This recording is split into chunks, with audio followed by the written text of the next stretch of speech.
For the past 7 years, I've been obsessively studying success. I've spent thousands of hours researching, going through hundreds of biographies, and more importantly, sitting down one-on-one, asking questions to the people I was dying to get answers from. So for business, I spoke to Bill Gates. For music, Lady Gaga. Science, Jane Goodall. Poetry, Maya Angelou. Quincy Jones, Jessica Alba, Larry King, Steve Wozniak. It's been this unbelievable journey filled with surprising lessons at every turn. And what I want to do with you guys today, since it is the closing day, I really want to go over the origin of how this all got started and share some of the biggest lessons that we can take, not only into our personal lives, but really back into our businesses. So to take you to the start of the journey, I have to take you back 7 years.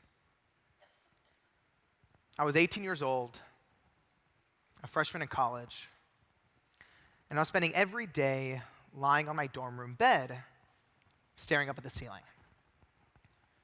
And I don't know if you guys have ever gone through the what do I want to do with my life crisis. Actually, so I can get a sense of the room, because I know this is a really professional group, by show of hands, who's gone through, or maybe who's going through, the what do I want to do with my life crisis. And give me full arms.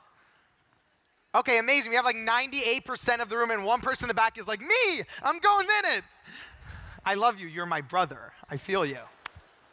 So, I'm going through this what I want to do with my life crisis, and to understand why I'm going through it, you have to understand that I'm the son of Persian immigrants, which pretty much means I came out of the womb, my mom cradled me in her arms, and then she stamped MD on my ass and sent me on my way. And you think it's funny, but in 3rd grade, I wore scrubs to school for Halloween and thought I was cool.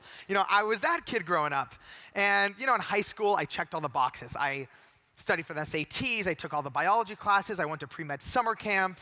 And by the time I get to college, you think it's funny, but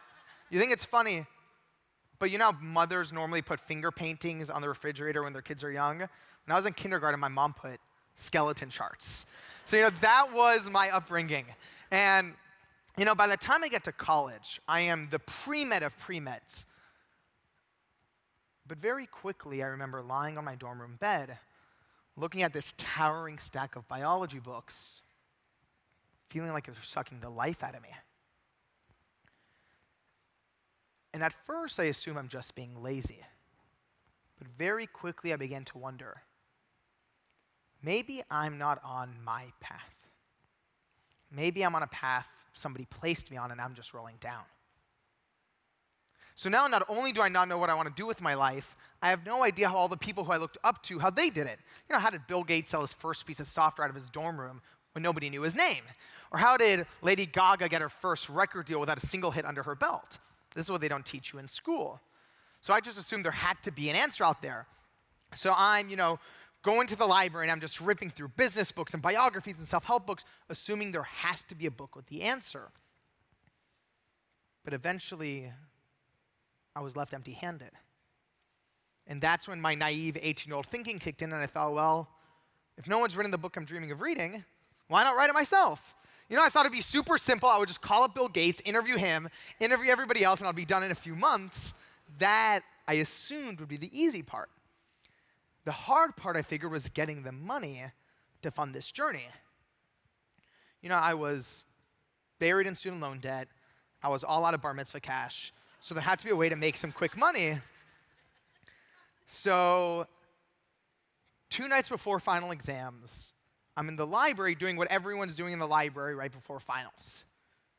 I'm on Facebook. And I'm on Facebook, and I see someone offering free tickets to The Price is Right. And again, so I can get a feel for the room, by the show of hands, who here grew up watching The Price is Right? Give me full arms all the way. Amazing. Okay, we got Bob Barker fans over here. And so I'm in the library, and I see someone offering free tickets to The Price is Right. And at first, I'm going to USC, not too far away from where the show is filming. My first thought is, what if I go on the show and win some money to fund this book? Not my brightest moment. And I know we're in the room of financial professionals, so it's really not my brightest moment. And I realize, it's a stupid idea. I have finals in 2 days. Plus, I'd never seen a full episode of the show before. I seen bits and pieces when I was in 4th grade homesick from school, but I'd never seen a full episode of the show before. I told myself it's a dumb idea and to not think about it, but I don't know if you guys have ever had one of these moments where an idea just keeps clawing itself back into your mind over and over again. So to prove to myself it's a bad idea, I remember sitting in the library. I'm at this little round corner table in the corner of the library, and I open up my spiral notebook, and I write best and worst case scenarios, to prove to myself it's a bad idea. And it's worst case scenarios. Fail finals, get kicked out of pre-med, lose financial aid, mom stops talking to me, no, mom kills me. There's like 20 cons. And the only pro was maybe win enough money to fund this dream. And it felt as if somebody had tied a rope around my gut and was slowly pulling in a direction. So that night, I decided to do the logical thing and pull an all-nighter to study. But I didn't study for finals. I studied how to hack The Price is Right. And I go on the show the next day and execute this ridiculous strategy, and I ended up winning the whole showcase showdown, winning a sailboat, selling the sailboat, and that's how I funded the book. Thank you so much. And it was this unbelievable adventure. Once I have the sailboat money, I have all this money in my hand. I feel like a young, a millionaire. Even though I'm back on my college campus, I'm taking all my friends out to lunch at Chipotle. I'm like, free guacamole for everybody. I'm a billionaire now in my mind. I have all this money, and I decide to take it to go on this adventure. And it takes 2 years to track down Bill Gates. It takes 3 years to track down Lady Gaga. And when I had started this journey, first of all, I had no idea it would take 7 years to come to fruition. And when I had started, there was no part of me that wanted to find that one key to success. We've all seen those business books or those TED Talks, and normally I just roll my eyes.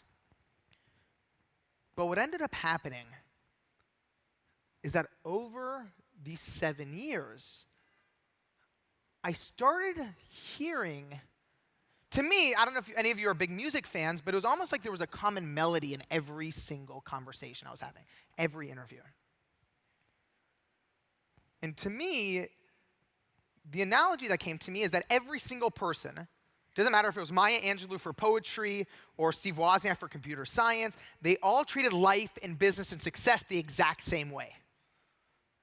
And it was sort of like getting into a nightclub. There's always 3 ways in. So there's the first door, the main entrance, where the line curves around the block, where 99% of people wait in line hoping to get in. That's where people just stand there hoping the bouncer picks them and calls them in. And then there's the second door, the VIP entrance, where the billionaires and celebrities go through. And for some reason, society has this way of making us feel like those are the only 2 ways in. You're either born into it or you wait your turn like everybody else. But what I've learned is that there's always the third door. And it's the entrance where you jump out of line, run down the alley, bang on the door 100 times, crack open the window, go through the kitchen. There's always a way in. And it doesn't matter if that's how Bill Gates sold his first piece of software or how Spielberg became the youngest director in Hollywood history. They all took the third door.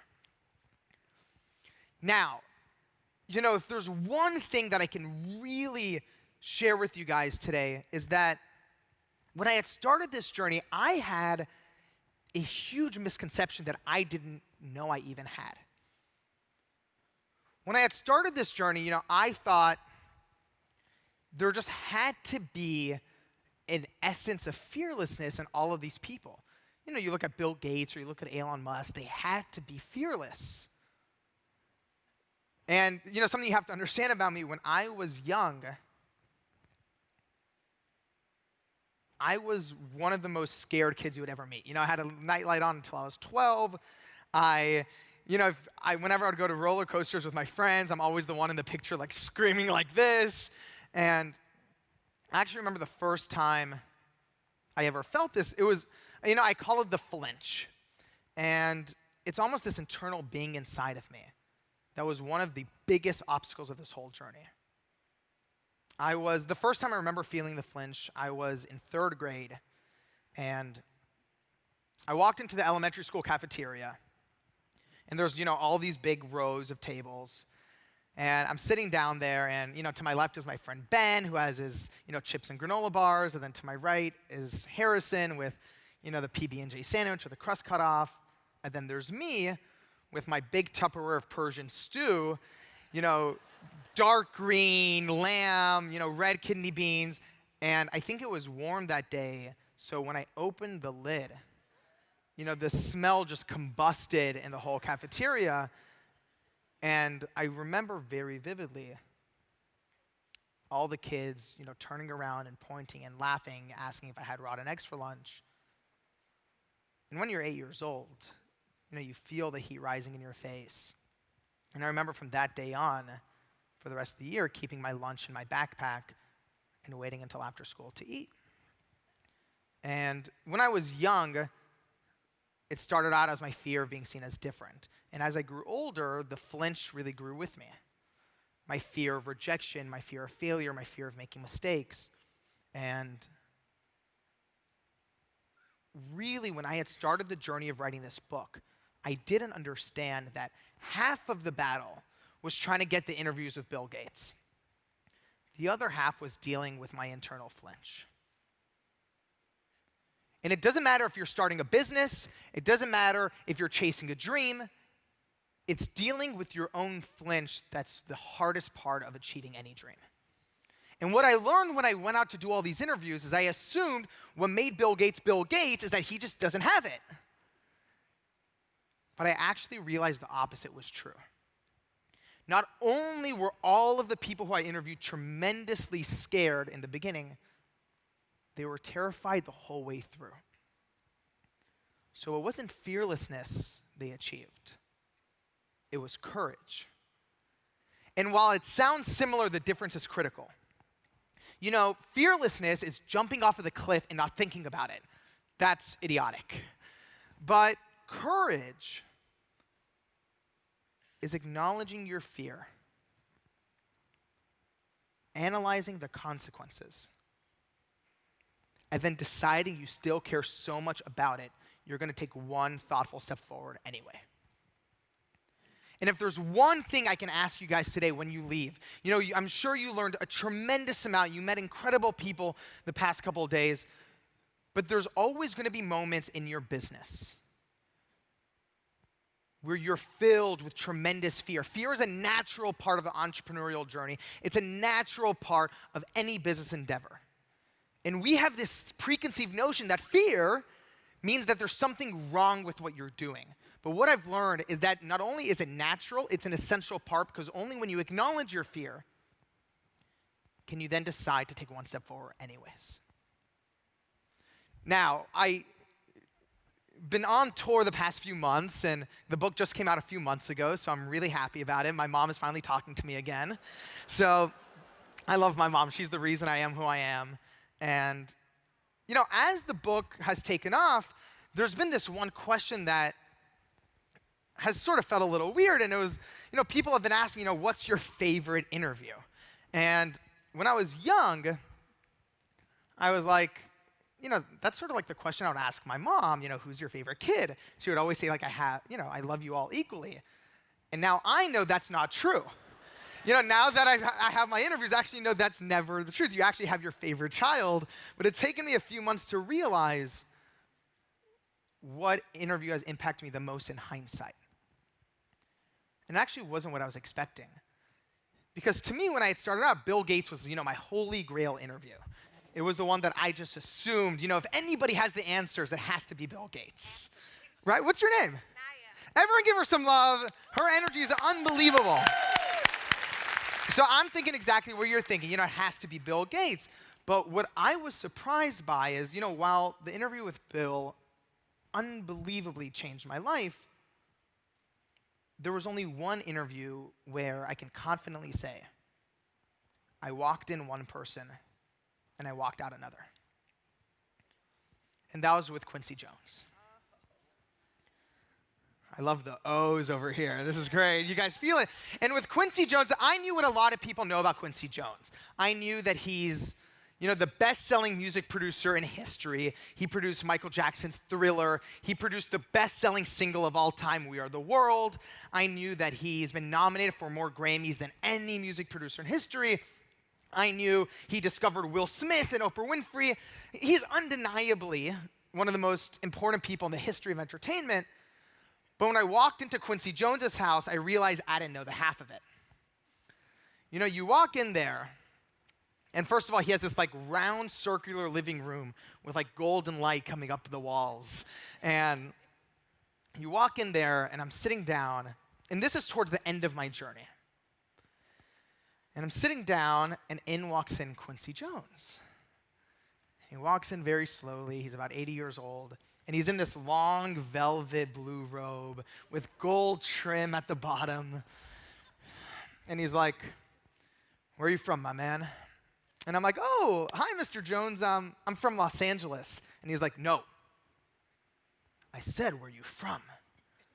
And I'm like, "Oh, my family's from Iran." And he's like, "That's what I thought." You know, and then he goes into 30 minutes of stories about his time in Iran, dating a Persian princess, and trying to break the Ayatollah out of prison. And you get sucked into the Quincy Jones vortex, and it is the greatest place on earth. You know, Disney says Disneyland's the greatest place. That's incorrect. It's Quincy Jones's vortex. And you get sucked in there, and, you know, 3 hours goes by without noticing. And you know, he's telling stories from the pyramids in Egypt to Rio's Carnival, and my head is spinning. And you know, there were two things Quincy taught me that changed not only what I thought, but how I viewed myself. You know, the first was, and it's really important to understand that I really talked to Quincy after going on the journey. He was one of the last people I spoke to. And he helped me realize that I had spent the past 7 years constantly looking up at the world's richest man, up at the most famous director. And Quincy was trying to show me the value of looking wide, of going to the far corners of the earth and soaking up the knowledge and the wisdom in those cultures, because that's what makes the world so rich. Now, the second thing he taught me changed not only what I thought about myself, but also how I approach business moving forward. And it's what I really want to share with you guys today. So, you know, I'm with Quincy Jones, and you have to understand something else too. With this journey over the past 7 years, these interviews weren't just siloed conversations. You know, each interaction that I'm having is sort of taking me to my next adventure. So right before Quincy Jones, there was this pretty disastrous situation with Mark Zuckerberg. And, you know, we can share the story for another time, but I was threatened to go to jail. It was a whole disaster. But what's really important to understand is that I walked in to Quincy Jones's house with tremendous amounts of baggage on my shoulder, feeling completely, you know, depleted, completely dejected. So that's sort of my mood when I'm in there, right? And I get into Quincy Jones's house, and you know, this is about halfway through the conversation, and Quincy's telling me the story of when he was just starting out. You know, he was in the music business, and at the time, the music industry was completely run by the mafia. I had no idea, and Quincy's telling me about all these mobsters he had to deal with to get his contracts. So, oh no is right. And I'm sitting there, and Quincy's explaining to me how he went to go get a music publishing deal with this one music executive, and Quincy walks into the office, and there's the music executive, and on the desk, he slides the contract, and it says that Quincy only gets 1% of his royalties. And the executive who's in the mafia says, "Look, you can ask for whatever you want. You're not getting more than 1%. And behind him are all his cronies. So, you know, Quincy doesn't have much of an option. And he essentially gets all of his music stolen from him. And Quincy's, you know, smiling and laughing as he's telling me this. And I can feel my body stiffen as he's talking. And Quincy's, you know, laughing, saying, "You know, I'm still getting my shit back." And I'm like, "You know, that's messed up." And he looks at me. And even I didn't understand why I had that outburst. And it's only now, years later, in hindsight, can I see that all of my pent-up anger and baggage from my experience with Mark Zuckerberg was finally coming out. Hearing a story of another young person getting taken advantage of was making me so angry. And it was as if Quincy knew that about me, because he put his hand on me and he goes, "It's okay, man. It's how you learn." And it felt as if my body had been this overinflated tire and he had just hit the release valve and all this excess pressure was rushing out. And he looked in my eyes and he said, 99% of people treat their mistakes as their biggest enemy. And that's the worst thing you can do. He explained to me that most people hate their failures. They hate their mistakes, and they treat them as their enemy. But it's only when you treat your mistakes as your friends and you cherish your mistakes can you then learn from them. And only then can you grow. And as great as a lesson that was, I'm still in this Quincy Jones vortex and my head is spinning and the conversation keeps going on. And about, I would say an hour later, we're finally wrapping up this interview. And I'm sitting there and I want to give him a hug, I'm so happy. And he's like, he's being so kind to me. And I'm like, "Mr. Jones, I just have to tell you, you really changed who I am and what I want out of my life." And he's like, "How's that?" And I'm like, "You showed me how to be a person of the world." And he's like, "That's so great, man." I'm like, "Yeah, you showed me that you can only grow if you travel." And he goes, "No." He's like, "No. You only grow when you cherish your mistakes." And it was as if he was going to keep saying that until it finally sunk in. And in that moment, it did. I realized that as great as my interview with Bill Gates was, it was actually my mistakes on my way to get to him that changed me most. And in that moment, I had this epiphany that to this day I'll never forget. I realized I had spent my entire journey assuming that the opposite of success is failure. But it wasn't until I was sitting there with Quincy Jones that I realized that success and failure are actually the result of the same thing: trying. And in that moment, I realized that the opposite of success isn't failure. The opposite of success is not trying. And in that moment, I swore to myself that from now on, I would be unattached to succeeding and unattached to failing, and instead, I'll be committed to trying and growing. And that's really what I want to share with you guys back. When you go back home, you go back to your businesses, there's this natural tendency, because we've been raised in this culture where success is applauded, but it wasn't until that meeting with Quincy Jones that I realized if you're attached to success, you'll never be able to grow. Now, what I have been thinking about a lot the past few months, and I'll use this to wrap up because we have a really exciting conversation with Brad in a few minutes. What I'm most excited about, now that the book is done, it's been this 7-year mission. And the whole purpose of this book was I believe that, and I had this idea when I started, that every single person who I spoke to, if they came together, not for press, not to promote anything, but really just to share their best wisdom with the next generation, people can do so much more. And now that the book's out, I've been wondering, and asking myself, what the next step is now that the mission is coming to fruition. And there's this one story that keeps coming to mind. And to me, I don't even remember where I read it. It was somewhere during my research. But to me, it actually symbolizes where I feel, the next chapter is. And when I had started writing the book, I assumed the key to the book would be all the practical lessons in there.